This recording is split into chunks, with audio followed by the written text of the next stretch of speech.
जय श्री हरिवंश दोस्तों, आशा करता हूँ आप सभी अच्छे होंगे। तो जैसे कि आज हम पुजारी जी के पास आ चुके हैं, तो आज हम इनसे कुछ अध्यात्म की चर्चा के विषय में बात करेंगे, जानकारी लेंगे और बने रहिए हमारे ब्लॉग में। अरे आइए चलते हैं पुजारी जी के पास और उनसे कुछ अध्यात्म की ज्ञान की चीज़ें प्राप्त करते हैं। तो राधे राधे पुजारी जी। राधे राधे। जय श्री हरिवंश। जय श्री हरिवंश। तब हमारे जो सब्सक्राइबर हैं, आप उनको थोड़ा सा कुछ अध्यात्म की चीज़ें बताइए, क्योंकि आजकल के जो यूथ हैं वो अध्यात्म की ओर जा रहे हैं।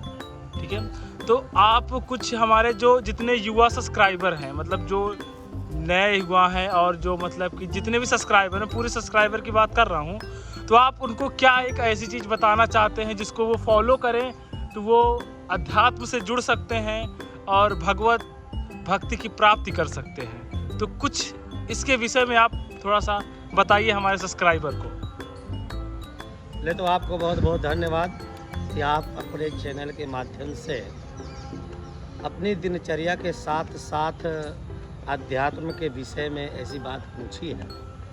ये चैनल के माध्यम से आपके जितने भी लोग जुड़े हुए हैं वो ये लोग ध्यान से सुने। ये संसार एक असार है। इस संसार सागर में किसी प्रकार का कोई सार तत्व तो नहीं है। आप किसी भी दिशा में जाकर के देखो तो तुमको सोने के अलावा कुछ प्राप्त नहीं होगा। आप अपने जीवन के 24 घंटे आप अपने कार्य, अपने कल्याणार्थ जो समय व्यतीत करते हैं, उसमें आपको कुछ ना कुछ समय परमात्मा के लिए अवश्य निकालना चाहिए। क्योंकि देखो, परमात्मा ने हमको कृपा करके इतनी दिव्य दिव्य चीज़ें प्रदान की हैं कि जिनका हम किसी भी तरह से उनका जो एहसान है कहें तो कोई शुक्रिया अपनी भाषा में तुमको हम नहीं कर पा रहे हैं। कारण यहाँ तक कि देखो, इस संसार में असार क्यों कहा गया? असार इसलिए कहा गया कि संसार सागर में जितनी भी वस्तु आपको दृष्टिगोचर हो रहा है, एक न एक दिन उसको नष्ट होना ही होना है, ये सत्य है। और यदि नहीं नष्ट होगा तो एक ही ऐसी चीज़ है जो नहीं नष्ट होगी, वो है भगवान का नाम, जो त्रिकाल बाधित सत्य है, सत्य था और अंत में सत्य रहेगा। इसके अलावा इस संसार में कुछ भी सत्य नहीं है, केवल और केवल परमात्मा के सिवा। इसलिए आप अपने जीवन की दिनचर्या में आधुनिकता में खूब जाएं, लेकिन उसमें से कुछ समय परमात्मा के लिए अवश्य निकालें। क्योंकि यह जीवन लघु सम्मत जीवन पंचदशा, कल्पांत न नाश गुमान ऐसा।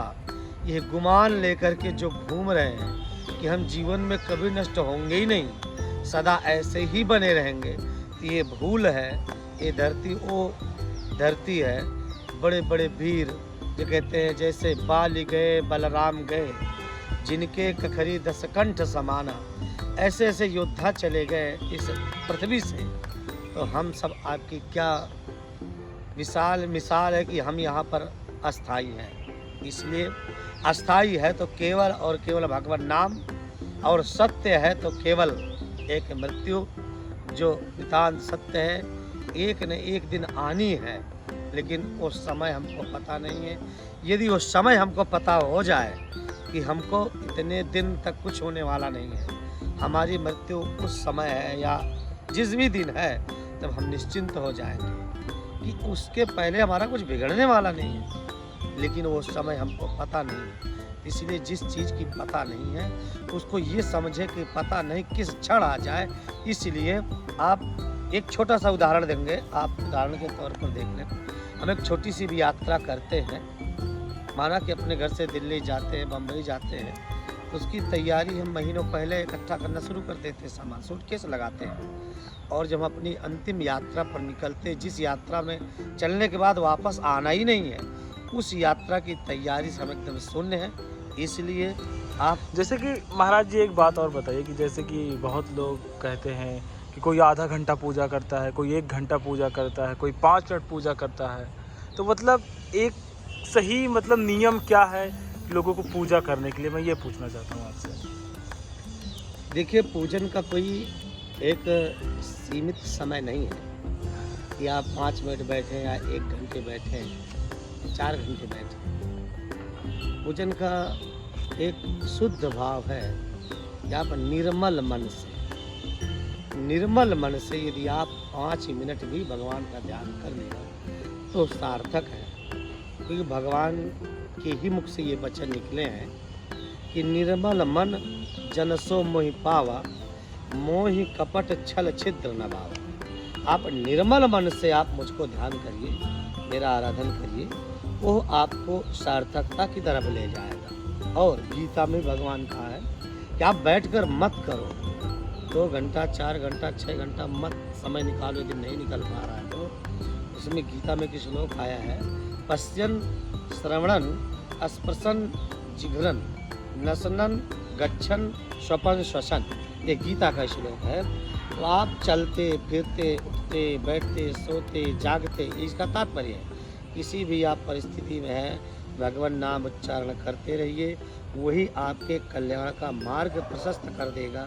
जैसे किसी एक संत ने गाया भी है, इसमें एक लाइन ही बोलेंगे कि जिस देश में जिस भेष में परिवेश में रहो, राधा रमण राधा रमण राधा रमण। बस हम इतना ही आपको कहेंगे। जैसे कि एक क्वेश्चन महाराज जी और है, जैसे कि जो बच्चे स्टूडेंट लाइफ जी रहे हैं, मतलब कि अभी युवा हैं, शहर भाई अलग अलग शहर में रहते हैं, पढ़ते हैं, तो वो बेचारे मतलब लेट नाइट तक पढ़ते हैं, मतलब कि रात तक पढ़ते हैं और सुबह जल्दी नहीं उठ पाते हैं, उनकी दिनचर्या स्टार्ट नहीं हो पाते जल्दी, तो वो कैसे मतलब पूजा और भक्ति कर सकते हैं? मतलब ये बहुत बड़ा यूथ के लिए। हमारा प्रश्न सही है कि हमारे युवा भाई क्या करें। देखो, युवाओं के लिए एक नीति शास्त्र है, नीति शास्त्र में एक श्लोक आया है, बहुत सुंदर श्लोक है। प्रथमे नार्जितम विद्या, द्वितीय नार्जितम धनम, तृतीय नार्जितम पुण्यम, चतुर्थे किम करिष्यति।